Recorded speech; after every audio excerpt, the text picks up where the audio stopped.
আজকের রেসিপিতে থাকছে নদীর ফ্রেশ কাঁকড়া।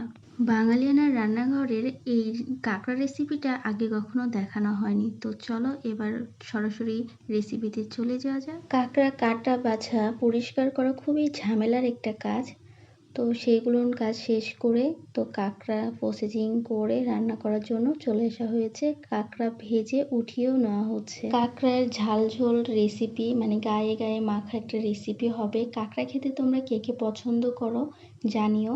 আমি কাঁকড়া খেতে পছন্দ করি না, দুই একবার হয়তো খেয়েছি, তারপরে আমি আর কাঁকড়া খাই না। বাড়ির বাকি লোকরা সবাই কম বেশি পছন্দ করে থাকে, এই জন্য মাঝে মধ্যে রান্না হয়ে থাকে। অনেকদিন পরে যখন কাঁকড়া রান্না হচ্ছে, ভাবলাম তোমাদের সাথে রেসিপিটা শেয়ার করা যাক। কাঁকড়ার এই রেসিপিটা পেঁয়াজ রসুন দিয়ে ঝাল ঝাল ভুনা রেসিপি তৈরি করা হয়, তবে আজকে আলু অ্যাড করা হয়েছে। আলু, মরিচ, পেঁয়াজ এইগুলো একসাথে ভেজে নিতে হবে।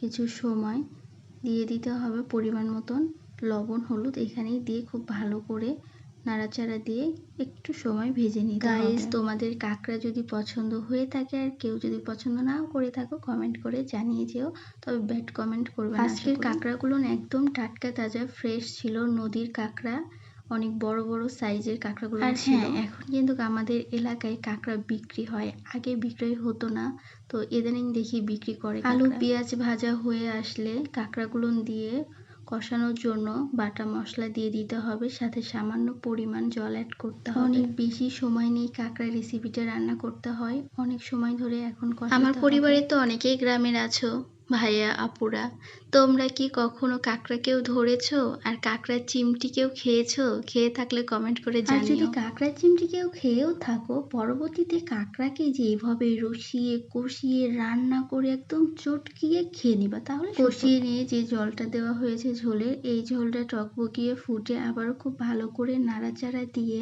শুকিয়ে আসলেই নামিয়ে নিতে হবে। তবে এখনো বেশ কিছু সময় রান্না করে কাঁকড়ার এই ঝাল ঝাল রেসিপিটা একদম মুখে রুচি আনা রেসিপি হতে যাচ্ছে। গাইস, যারা কাঁকড়া পছন্দ করে তাদের জন্য একদম মুখরোচক একটি রেসিপি, আর যারা পছন্দ করে না খেতে তাদের জন্য কি বলবো, তাদের হয়তো দেখে ভালো লাগবে কিন্তু খেতে পারছে না। আমাদের পরিচিত একটা দাদা আছে, তো উনি কখনো কাঁকড়া খায়নি, তো বলছিল কাঁকড়া খেতে কেমন লাগবে, খাবো কিনা, ভালো লাগবে কিনা, খেতে পারবো কিনা, এরকম একটা ব্যাপার ছিল।